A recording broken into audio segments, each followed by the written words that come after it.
Dubaï est réputé pour ses gratte-ciels étincelants sous le soleil et ses rues animées remplies de voitures de luxe. Pourtant, à seulement quelques kilomètres du centre-ville, le paysage se transforme en un désert infini, où règnent le vent et le sable, capables d'engloutir toute chose sous la puissance de la nature. Adrian Cole, le jeune PDG du conglomérat technologique Coltech, était loin de se douter que ce voyage deviendrait le tournant de sa vie. Adrian était assis dans un 4x4 blindé, son regard acéré scrutant la vue à travers la fenêtre. Le ciel prenait progressivement une teinte ambrée, signe d'un changement météorologique imminent. Une tempête de sable se prépare, avertit le chauffeur local, l'inquiétude dans la voix. Adrian, vêtu d'un costume impeccable, franchit simplement les sourcils. Son emploi du temps méticuleusement préparé pour une réunion cruciale ne laissait pas de place à des imprévus comme une tempête de sable. Et alors, si la tempête arrive, lança-t-il d'un ton glacé. Il détestait tout ce qui pouvait perturber ses plans. Nous devons vite trouver un abri. Ici, une tempête de sable peut tout faire disparaître en quelques minutes. Le véhicule accéléra sur la piste sablonneuse, mais en quelques instants, le ciel s'assombrit. Des particules de sable étaient projetées dans les airs, formant des tourbillons violents. Rapidement, tout ce que l'on voyait par la vitre se fondit dans une brume dorée et floue. Le vent hurlait, et des vagues de sable s'abattaient contre la carrosserie, donnant à chacun l'impression d'être pris au piège de la fureur de la nature. « On est perdu !» s'exclama le chauffeur, la voix tremblante. Adrian ne répondit pas. Il percevait le chaos, mais son instinct de survie reprit vite le dessus. Du calme. Trouver un moyen de sortir d'ici. La tempête ne leur laissa aucune chance. Le véhicule s'embourba dans le sable, et tous leurs efforts pour s'en extraire s'avérèrent vains. Adrian regarda par la fenêtre, un rare sentiment d'impuissance l'envahissant. Le désert ressemblait à un rideau infini, masquant toute forme de vie. « Il faut quitter cet endroit », décida-t-il, ouvrant la portière malgré les protestations du chauffeur. Adrian s'extirpa du véhicule, le vent violent menaçant d'arracher les pans de son costume hors de prix. Chaque pas dans le sable était un combat, mais Adrian n'était pas homme à abandonner facilement. Il s'éloigna peu à peu de la voiture, cherchant un signe d'espoir dans ce paysage hostile. C'est alors qu'il aperçut une lumière, un faible scintillement au milieu des tourbillons de sable. Serrant les dents, il se fraya un chemin vers cette lueur. Une maison isolée dans le désert apparut progressivement dans son champ de vision, sa silhouette à peine perceptible. C'était une bâtisse modeste, construite de briques couleur sable, semblant éprouvée par le temps et le vent. Mais à cet instant, elle représentait la vie, la seule chance de salut face à la tempête déchaînée. Adrian frappa énergiquement à la porte en bois usé, avec la même urgence qui résonnait dans son cœur. La porte s'ouvrit, et Adrian retint son souffle. Devant lui se tenait une jeune femme au regard profond et énigmatique, comme si elle détenait les secrets même du désert. Zahra Alayek, un nom qu'il apprendrait plus tard, portait un long foulard écarlate, contrastant avec la rudesse des environs. « Pourrais-je m'abriter ici ? Je suis perdu dans la tempête, » dit Adrian, la voix enrouée par le vent et le sable. Zahra l'observa longuement, son regard impénétrable, comme si elle pesait soigneusement sa décision. Puis, sans dire un mot, elle ouvrit la porte plus grand. À l'intérieur de la petite maison régnait un monde totalement différent du désert aride. Des tapis artisanaux recouvraient le sol, un feu crépitait dans un coin, et l'air était parfumé d'épices boisées. Adrian s'assit, poussant un long soupir tandis que la chaleur commençait à chasser le froid mordant de la tempête. « Tu devrais remercier la tempête, » déclara Zahra pour la première fois, d'une voix douce mais ferme. « Sans elle, tu n'aurais pas trouvé cet endroit. Et je n'aurais pas trouvé quelqu'un d'aussi généreux que toi, » rétorqua Adrian en levant les yeux vers elle. Zahra esquissa un léger sourire, mais ses yeux gardaient cette distance, comme voilés par un secret plus profond. « Repose-toi, la tempête n'est pas terminée. » Adrian resta silencieux, scrutant la femme mystérieuse devant lui. Zahra n'était semblable à aucune autre femme qu'il ait rencontrée. Son calme et la force tranquille qu'elle dégageait sous son apparence réservée l'intriguaient. Elle ne lui avait posé aucune question, ni sur son identité, ni sur ses raisons d'être là, ce qui ne faisait qu'attiser davantage la curiosité d'Adrian. Cette nuit-là, dans la petite maison au cœur du désert, sous les hurlements du vent et le bombardement glacé du sable, deux êtres issus de mondes opposés se rencontrèrent. Un hasard en apparence, mais imprégné de destin. Adrien ne se doutait pas qu'en franchissant cette porte, sa vie changerait pour toujours. Et Zara, cette femme énigmatique, ne lui offrait pas seulement la survie, mais aussi des secrets qu'il n'aurait jamais pu imaginer. Bonjour, famille Soul Stories, j'espère que vous allez tous bien. Que Dieu vous bénisse, qu'il vous accorde amour, joie et paix. Je prie pour que vos journées brillent, que vos soucis s'allègent et que vos rêves se réalisent. Comment avez-vous trouvé notre dernière histoire? Partagez vos réflexions en commentaire, j'y attache beaucoup d'importance. Vous n'êtes pas de simples abonnés, vous êtes la famille. Votre présence compte énormément pour moi. Continuons ce voyage ensemble.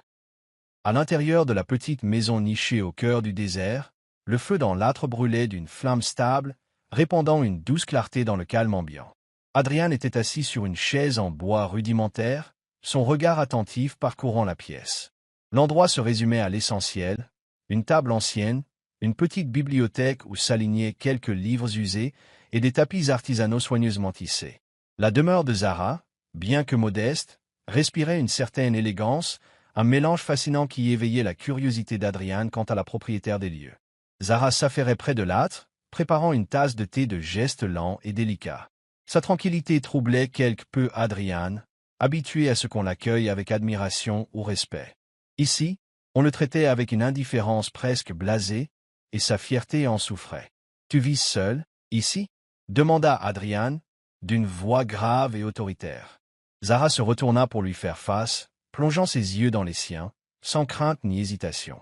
Elle paraissait peser chacune de ses paroles. « Oui, seule, répondit-elle simplement. « Tu n'as pas peur ?» insista Adrien, un sourcil relevé comme pour l'attester. « Qu'y a-t-il de plus effrayant, vivre seul ou vivre entouré de gens qui ne méritent pas ta présence ?» répliqua Zara, son ton tranchant. Adrien se raidit, surpris par cette repartie. Il n'avait jamais entendu quelqu'un lui parler de la sorte, sans la moindre once de respect. « Tu ne sais pas qui je suis, n'est-ce pas ?»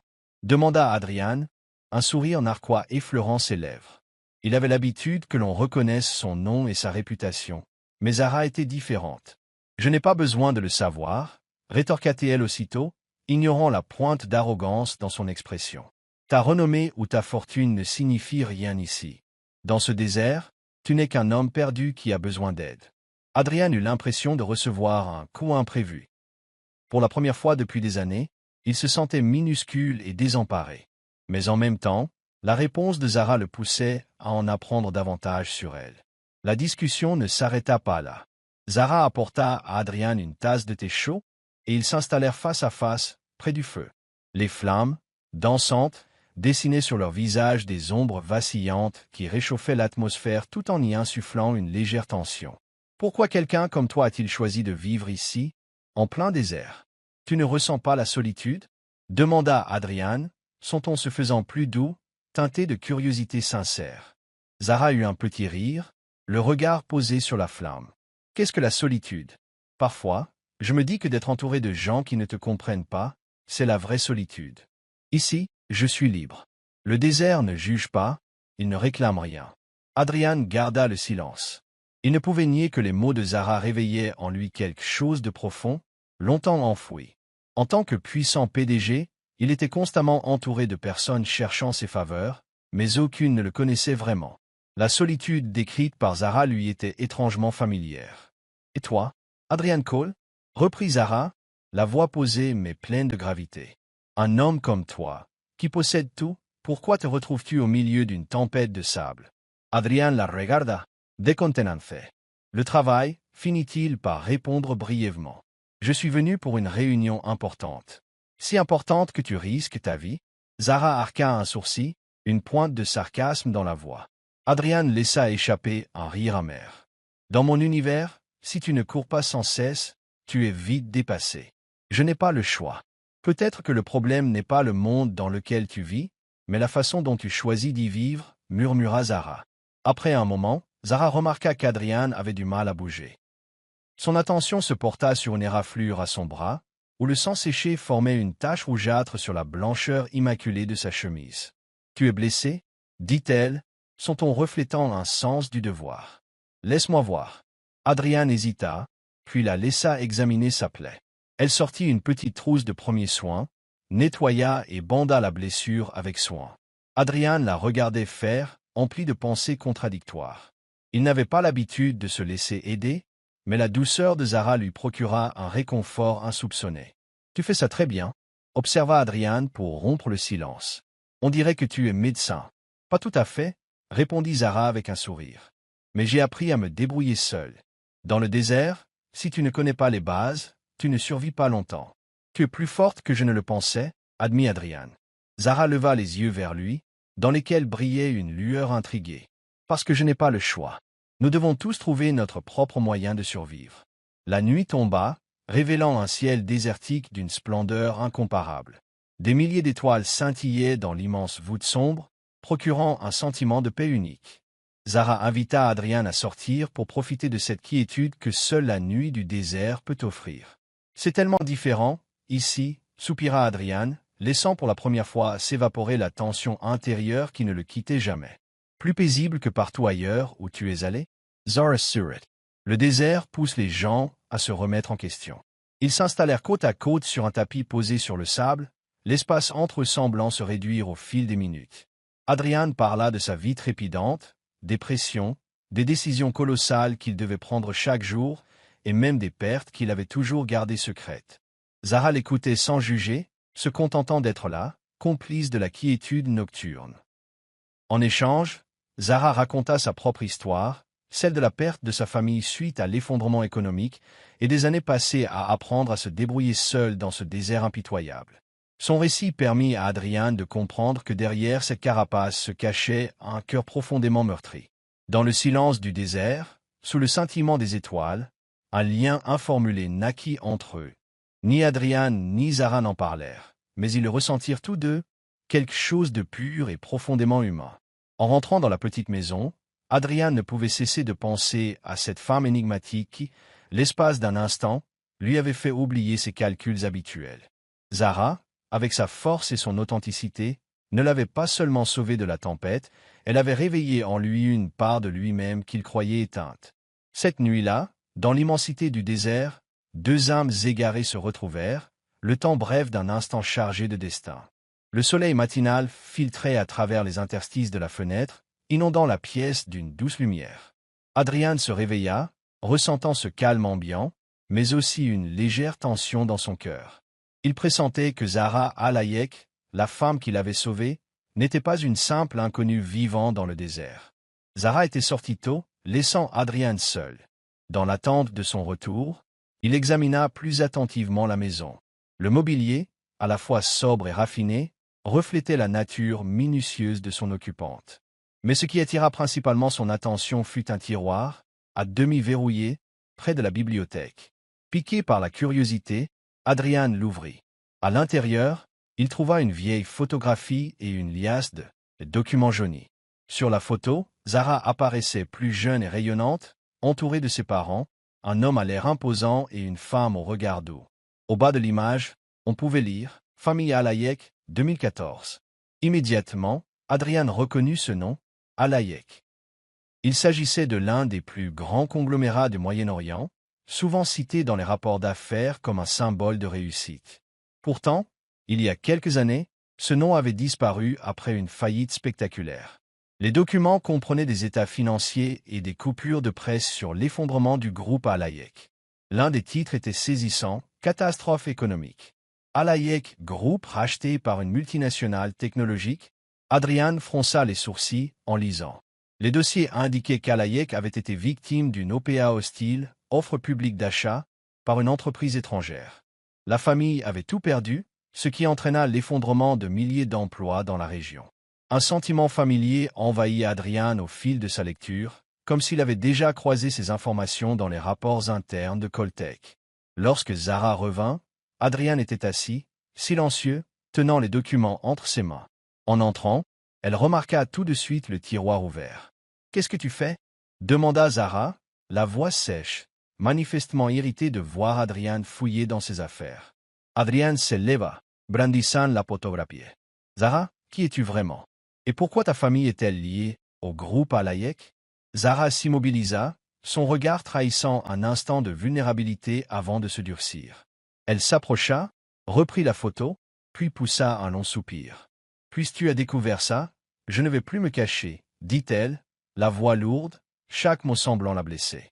Mon père, Tariq Alayek, était le fondateur et dirigeant du groupe Alayek, l'un des plus grands conglomérats de la région. Mais tout s'est effondré. En une nuit, l'entreprise familiale a été rachetée via une OPA hostile par une multinationale. Ils ont tout pris, nos actifs, nos parts, jusqu'à notre dignité. Adriana Tendait, en silence. Pour mon père, cette entreprise n'était pas seulement une question d'argent, c'était toute sa vie. En la perdant, il a perdu son sens de l'existence. Il est mort quelques mois plus tard, laissant ma mère et moi seuls. Mais elle aussi n'a pas supporté la pression. Elle est partie, me laissant me débrouiller parmi les ruines. Je suis venu m'installer ici pour m'éloigner au maximum du monde qui a détruit ma famille. Acheva Zara en soutenant le regard d'Adrian. Je n'ai pas besoin de savoir qui tu es, mais j'ai juré de ne plus jamais faire confiance à ceux qui s'appuient sur l'argent et le pouvoir pour écraser les autres. Un profond malaise saisit Adrian. Il se remémorait les grandes opérations de croissance de son entreprise. Un nom remonta à la surface de ses pensées, Alayek Group. Inspirant longuement, Adrian reprit. Zara, sais-tu quelle société a racheté Alayek? Une grande entreprise de tech américaine. Pourquoi? Demanda Zara, Mifiani. Adrian Pallet. Zara, je crois que c'était Coltech, mon entreprise. La tension dans l'air devint presque palpable. Les yeux de Zara s'écarquillèrent, mêlant choc et colère. Qu'est-ce que tu viens de dire? Sa voix tremblait. Zara, je l'ignorais, se défendit Adrian en hâte. Je n'étais pas impliqué directement dans l'acquisition. Cela faisait partie d'une stratégie d'expansion, et j'ai délégué la gestion à mon équipe. Zara laissa échapper un rire amer. Ignorize? Tu crois qu'en prétendant ne pas être au courant, tu effaces ta culpabilité? Tu te rends compte que les décisions de ta société ont détruit une famille entière, toute une région? Mon père est mort, ma mère est partie, et j'ai dû m'exiler ici, tout ça parce que des gens comme toi voulaient faire plus de profit. Adrian baissa la tête, incapable de rétorquer. Les accusations de Zara le frappaient comme des lames acérées. Il ne pouvait nier qu'il était une pièce du système responsable de la souffrance de Zara, même sans avoir décidé lui-même de l'opération.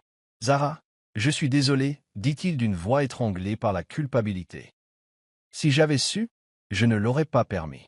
Je veux faire quelque chose pour réparer. Reparer, répliqua Zara, la voix glaciale. Tu crois qu'un simple désolé peut changer quoi que ce soit? Tu ne peux pas ressusciter mon père. Tu ne peux pas effacer les pertes que vous avez causées. Sans attendre, Zara tourna les talons et sortit de la maison, en colère. Adrian resta là, pétrifié, comme pris dans une tempête émotionnelle sans issue. Pour la première fois, il prenait la mesure de la responsabilité qu'impliquait sa position. Il ne pouvait ignorer cette vérité, ni fermer les yeux sur la douleur de Zara. Mais comment racheter une faute envers quelqu'un qui avait tout perdu à cause des décisions de son entreprise? Adrian savait qu'un simple pardon ne suffirait pas pour reconquérir la confiance de Zara. Mais l'écart entre ce qu'il représentait et ce qu'elle détestait semblait infranchissable. Ou bien le désert creuserait-il à jamais un gouffre entre deux êtres issus de mondes si différents? Adrian demeura silencieux dans la petite maison, le regard fixé sur la porte que Zara venait de franchir. Ses paroles glacées et ses yeux enflammés restaient gravés dans son esprit. Pour la première fois, il constatait à quel point sa richesse et son pouvoir pouvaient sembler dérisoires et vides. Zara, avec sa force et sa résilience, l'avait contraint à regarder en face une réalité brutale. Les décisions qu'il avait cautionnées sans y prêter attention avaient des conséquences bien plus graves qu'il ne l'avait jamais imaginé. Adrian s'assit, attrapant la photo de famille de Zara posée sur la table. Sur le cliché, elle souriait, entourée de ses parents, un bonheur manifeste et plein d'espoir. C'était une Zara très différente de celle qu'il connaissait, énigmatique et dure. Elle avait été une jeune fille insouciante avant que tout ne lui soit arraché. Comment avait-il pu se laisser aveugler à ce point? Lui, le PDG si fier d'avoir bâti Coltech sur des valeurs de transparence et de responsabilité. L'acquisition d'Alayek n'était qu'une opération parmi des centaines conclues chaque année. Mais désormais, il comprenait que derrière chaque ligne de bilan se cachaient de vraies personnes, dont la vie pouvait être détruite en quelques signatures. Comment ai-je pu ne pas savoir? Murmura Adrian. En s'accablant, il éprouvait un poids immense, mêlé de culpabilité, dans la poitrine. Plus tard dans la soirée, Zara revint avec un petit fagot de bois pour alimenter le feu. Elle traversa la maison sans un mot, décidée à l'ignorer, mais Adrian l'en empêcha. Zara, attends, lança-t-il d'une voix empreinte de remords. J'ai besoin de te parler. Zara s'immobilisa, le regard froid, tourné vers lui. Parle, mais je doute que tu puisses me dire quoi que ce soit qui me fasse changer d'avis. Adrian s'approcha, les yeux débordants de sincérité. Je t'assure que j'ignorais ce qui s'était passé. Quand j'ai validé cette acquisition, je n'ai reçu que des rapports parlant d'une belle opportunité de marché. Personne ne m'a parlé des conséquences pour ta famille. Zara eut un rire sans joie, aussi tranchant qu'une lame. Tu crois que ne pas savoir te dédouane? Adrian, tu es PDG. Tu es responsable de tout ce qui se fait sous ton autorité. Tu ne peux pas rejeter la faute sur tes subordonnés. Tu as raison, admit Adrian, la voix lourde. Je ne peux pas effacer le passé, mais je peux essayer de réparer. Zara secoua la tête, l'épuisement et la déception dans le regard.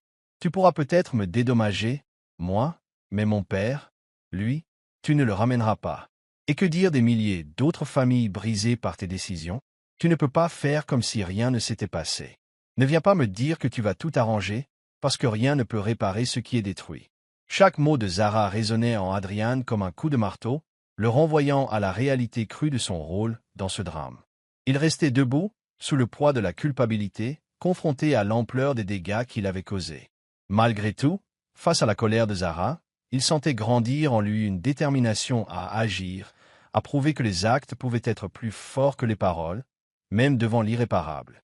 Zara s'approcha de l'âtre pour y déposer les morceaux de bois, fuyant le regard d'Adrian. Mais ses émotions débordèrent finalement. « Sais-tu ce que j'ai perdu » reprit-elle, la voix étranglée mais le ton décidé. « Mon père était tout pour moi. Il m'a appris la force, le courage d'affronter l'adversité. Quand il est parti, j'ai cru que mon monde entier s'écroulait. » Elle se tourna vers Adrian, les larmes brillant dans ses yeux sombres. « Tu ne l'as jamais ressenti, n'est-ce pas, perdre ce qu'on a de plus cher à cause de la cupidité des autres ?» Adrian se figea. Zara avait raison, il n'avait jamais connu de perte si brutale. Malgré le stress et les défis de son travail, il avait toujours tout eu à portée de main. Le pouvoir, la richesse, le respect. Mais devant Zara, il se sentait impuissant. « Zara, je ne prétends pas comprendre entièrement ta souffrance, répondit-il, d'une voix sincère, presque murmurée. Mais je peux te dire que je t'admire. Malgré tout ce que tu as subi, tu es restée forte. Survivre ici, dans un endroit si rude, c'est une leçon pour moi. Tu m'as fait réaliser que tout ce que je possède, l'argent, le pouvoir, ne vaut rien si je ne sais pas l'utiliser correctement. » La fureur de Zara sembla s'apaiser, légèrement, tandis qu'elle l'observait. « Si tu le penses vraiment, prouve-le par tes actes, pas par des mots. » Adrian acquiesça, le regard empli de résolution. « Je le ferai, Zara, pas seulement pour toi, mais pour tous ceux qui ont souffert à cause de mon entreprise. Je te le promets. » Cette nuit-là, ils restèrent assis devant le feu, sans plus d'accusations ni de disputes. Zara parla davantage de sa famille, évoquant les souvenirs heureux avec ses parents avant que tout ne s'effondre. Adrian l'écouta avec attention, ressentant en même temps l'intensité de sa peine. Contemplant le ciel étoilé à travers la fenêtre, Zara murmura « Le désert est le seul endroit où je trouve la paix. Il ne juge pas, ne réclame rien. C'est juste moi et la nature. » Adrian hocha la tête, comprenant pour la première fois la sérénité que Zara trouvait ici. « Tu trouves la paix ici, mais tu mérites mieux, Zara, un avenir où tu n'aurais pas à fuir ton passé. » Zara ne répondit pas, plongeant dans le silence. Pourtant, dans ses yeux, Adrian distingua une lueur d'espoir, fragile mais bien réelle. Il se promit intérieurement de tout faire pour protéger cette étincelle, pour réparer les torts commis. Le soleil ardent baignait le désert de sa lumière éblouissante alors qu'Adrian quittait la petite maison pour retourner en ville. Il avait le cœur lourd, non seulement à cause de la colère et de la déception de Zara, mais aussi parce qu'il prenait conscience de sa participation involontaire à la souffrance de tant de gens. Il savait qu'un simple pardon ne suffirait pas. Seuls des actes concrets pouvaient faire la différence. Adrian prit la résolution de ne pas laisser sa promesse s'envoler comme des grains de sable. Il était temps d'agir, coûte que coûte. De retour au siège de Coltec, au dernier étage, il ne regarda plus les lieux avec la même fierté. Les vitres étincelantes et l'intérieur moderne lui semblaient désormais froids et étrangers. Cette entreprise, qu'il avait façonnée, était érigée sur des décisions qu'il n'avait pas toujours contrôlées. Il réunit immédiatement l'équipe de direction et exigea un examen exhaustif de tous les dossiers liés au rachat d'Alayek et autres opérations similaires. Dans les jours qui suivirent, des vérités qu'il ignorait surgirent. L'audit interne révéla que la filiale du Moyen-Orient avait eu recours à des méthodes discutables pour parvenir à ses fins. Elle avait sciemment soumis le groupe Alayek à des pressions financières, profitant de leur vulnérabilité en pleine crise, pour les racheter à bas prix. Pire encore, une fois le contrôle acquis, la filiale avait procédé à des licenciements massifs sans indemnisation, causant la ruine de communautés entières. Adrian bouillait de rage, autant contre ceux qui avaient manigancé tout cela que contre lui-même. Il avait accordé une confiance aveugle à son équipe, trop obsédée par les objectifs de croissance pour se pencher sur l'impact de ses décisions, prises en son nom. Le lendemain, Adrian prit une décision radicale. Il licencia tous les responsables de l'acquisition d'Alayek, y compris les hauts dirigeants de la branche Moyen-Orient. De plus, il créa un comité d'éthique chargé de veiller à ce que chaque opération de Coltech respecte en priorité l'humain et les communautés. Lors d'un discours à l'ensemble de l'entreprise, Adrian admit ouvertement les erreurs de la société. « Nous avons commis de graves fautes en faisant primer le profit sur l'humain », déclara-t-il, la voix ferme mais empreinte d'émotion. À partir d'aujourd'hui, Coltech ne sera pas seulement une entreprise de technologie. Nous serons un symbole de responsabilité, d'humanité et de justice. Et je m'engage à ce que toutes nos décisions s'alignent sur ce principe. Malgré ces réformes, Adrian pensait sans cesse à une personne, Zara. Elle, par sa force et sa franchise, l'avait poussé à se confronter à la vérité et à changer. Mais il se rappelait aussi la façon dont il était parti, en présentant des excuses qu'elle n'avait pas acceptées. Il savait qu'il lui restait une dette à honorer. Il repartit dans le désert, dans l'espoir de revoir Zara. Après plusieurs jours de route, son 4x4 atteignit finalement la petite maison où ils s'étaient rencontrés. Mais en entrant, il trouva l'endroit vide. Zara était partie. Adrian balaya la pièce du regard, constatant l'absence de tout objet personnel. Les tapis artisanaux, les vieux livres, le feu réconfortant, tout avait disparu, comme si Zara n'avait jamais vécu là. Adrian resta immobile, look her Sarah. Mais il comprit qu'il pouvait tout de même témoigner de sa sincérité, même en l'absence de Zara. Il s'assit devant la table en bois et rédigea une lettre. Zara, je sais que tu ne me pardonneras peut-être jamais, mais je veux que tu saches que tu as changé ma vie. Tu m'as aidé à voir ce que je m'obstinais à ignorer. J'ai commencé à corriger mes erreurs. J'ai renvoyé les responsables du rachat d'Alayek et je me suis engagé à aider les communautés touchées par nos actions. Ce n'est pas seulement pour toi, c'est pour tous ceux qui ont souffert comme toi.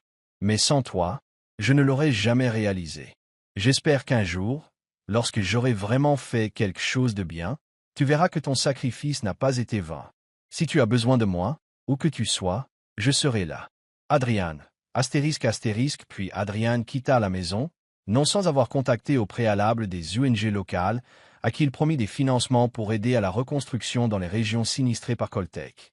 Il lança également des bourses et des programmes de soutien économique pour venir en aide à des personnes comme Zara, oubliées au profit du gain.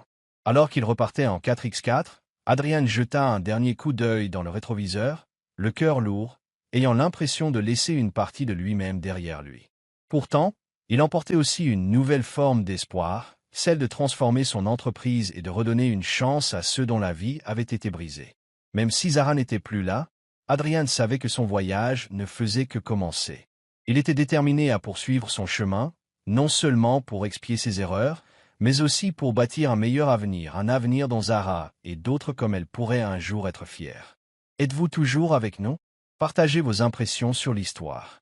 Vos commentaires sont inestimables pour nous. Le soleil déclinait à l'horizon, projetant une douce lumière ambrée sur le désert. Une légère brise caressait les dunes, charriant le calme singulier de cette immensité.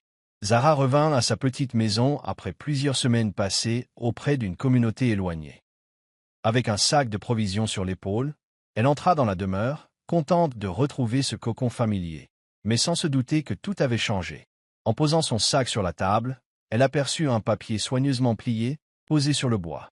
C'était la seule chose anormale dans cette maison qu'elle avait laissée vide. Sur l'enveloppe, elle reconnut aussitôt l'écriture. Sarah.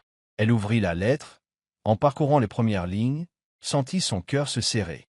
Zara prit tout son temps pour lire, mot à mot, comme si elle craignait de passer à côté de quelque chose d'essentiel. Les mots d'Adriane résonnaient d'un regret sincère, d'une reconnaissance et d'une humilité qu'elle n'avait encore jamais vue. Elle reposa finalement la lettre, le regard perdu sur la dernière phrase. « J'espère qu'un jour, lorsque j'aurai vraiment fait quelque chose de bien, tu verras que ton sacrifice n'a pas été vain. » Zara laissa échapper un long soupir. La colère qu'elle avait entretenue jusque-là paraissait s'atténuer. Dans les mots d'Adriane, elle ne voyait plus le riche PDG cherchant à se justifier, mais un homme désireux de réparer ses torts, même si elle n'était pas là pour l'en remercier. Peu de temps après, Zara croisa une ancienne connaissance, membre d'une organisation humanitaire internationale où elle avait travaillé. Au fil de la conversation, son ami mentionna Coltech, un nom que Zara pensait ne plus jamais vouloir entendre. « Tu es au courant, Zara ? Le PDG, Adrian Cole, a fait quelque chose d'incroyable. Ils ont financé un vaste programme de réinstallation au Moyen-Orient.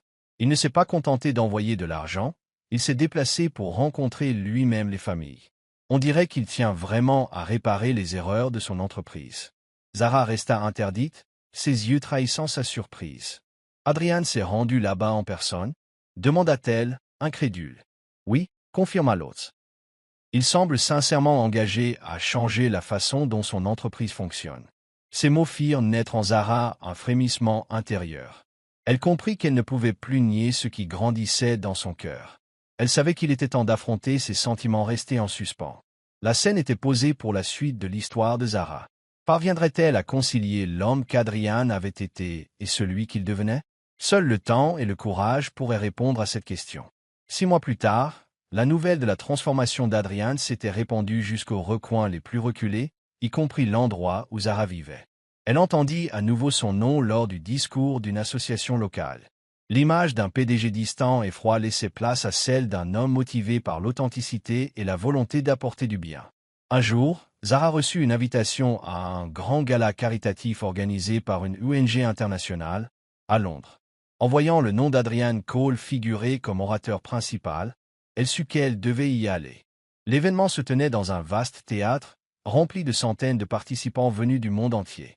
Zara s'installa discrètement dans les rangs du fond, observant Adrian monter sur scène. Ce n'était plus le même homme distant et arrogant qu'elle avait rencontré. Adrian parlait avec passion et sincérité, sa voix vibrant d'une émotion réelle. « On pense souvent que la réussite se mesure aux chiffres, disait-il. Mais en réalité, elle se mesure au cœur que nous parvenons à toucher. J'ai commis des erreurs, mais j'ai compris qu'il n'est jamais trop tard pour changer et réparer le mal causé. » Zara percevait la sincérité dans chacun de ses mots. Lorsqu'il quitta la scène, elle s'avança vers lui, le cœur battant la chamade. En la voyant, Adrian se figea, les yeux agrandis par la surprise. « Zara. »« Bonjour, Adrian, » dit-elle avec un sourire doux, la voix calme et pleine de signification. « Je vois que tu fais de belles choses. » Le sourire d'Adrian fut différent de tout ce qu'elle lui avait connu jusque-là, un mélange de soulagement et de joie sincère. « Merci d'être venu. J'espérais qu'un jour tu verrais ce que j'essaie d'accomplir. » Zara hocha la tête. « Je vois que tu as changé, Adrian, et je crois en ta sincérité. » Après la cérémonie, Adrian invita Zara à collaborer avec lui dans ses projets caritatifs. Elle hésita d'abord, mais finit par accepter, souhaitant constater d'elle-même la profondeur de sa transformation. Ensemble, ils démarrèrent de petits projets, construction d'écoles, collecte de nourriture, aide financière aux communautés touchées par les anciennes actions de la société. Peu à peu, Zara se rendit compte qu'Adrian ne se contentait pas de se transformer lui-même. Il changeait aussi sa vision du pouvoir et de la responsabilité. Au fil des missions, Adrian prenait le temps d'écouter les témoignages des personnes dont la vie avait été bouleversée. Dans cette vulnérabilité, Zara vit la sincérité de son engagement. Elle le vit œuvrer sans relâche pour réparer les torts du passé, et, progressivement, ses propres blessures commencèrent à se refermer. De son côté, Adrian constatait que Zara était à l'origine de cette évolution, non seulement par ses paroles percutantes, mais aussi par sa façon de vivre, solide, empathique et toujours tournée vers les autres. Ils bâtirent ensemble un nouveau chemin, non pas fondé sur la culpabilité, mais sur l'espoir, la compréhension et l'envie de donner un sens à leur existence, ainsi qu'à celle des autres. Lors d'un voyage dans un petit village du Moyen-Orient, anciennement fief de l'Empire alaïque, Adrian et Zara organisèrent une cérémonie d'inauguration d'une école. Construite grâce au fonds de la fondation d'Adrian, l'établissement portait le nom de Tariq Alayek en hommage au père de Zahra. Quand la cérémonie prit fin, le soleil déclinant peignait le ciel de couleurs ardentes. Sous ce crépuscule doré, Adrian prit doucement la main de Zahra. « Zahra, murmura-t-il, le regard plein de chaleur. Tu m'as appris la vraie signification de la force et de l'amour. Tu m'as montré que le pouvoir n'a de valeur que lorsqu'il sert à aider les autres. Je ne peux pas effacer le passé, mais je veux construire l'avenir à tes côtés. » Adrian se mit à genoux, sortant un anneau simple mais élégant. « Zahra, veux-tu me donner la chance de t'aimer, de te protéger, et de bâtir ensemble, chaque jour, une vie riche de sens ?» Les yeux de Zahra s'embuèrent de larmes de joie. « Adrian, je ne peux pas te promettre que tout sera simple, mais je suis prêt à avancer avec toi. » Adrian sourit, soulagé et comblé. Il glissa la bague à son doigt, et sous l'immensité du ciel désertique, ils s'enlacèrent pour la première fois comme deux êtres décidés à affronter l'avenir ensemble. Depuis ce jour, Zahra et Adrian ne furent pas seulement partenaires dans leurs actions solidaires, mais aussi compagnons de vie. Ils développèrent leurs projets pour toucher plus de communautés et inspirer d'autres par leur histoire. Leur amour dépassa leurs liens personnels. Il devint un symbole de rédemption, de pardon et d'humanité. À la lumière des changements qu'ils impulsaient, Adrian et Zahra prouvèrent qu'il n'est pas de faute irréparable pour peu que l'on trouve le courage de se confronter à ses erreurs et d'écrire un nouveau chapitre. Merci d'avoir suivi notre histoire. Cette histoire vous a-t-elle touché? Laissez un commentaire ci-dessous. Si vous l'avez apprécié, n'oubliez pas de liker, de partager et de vous abonner à notre chaîne.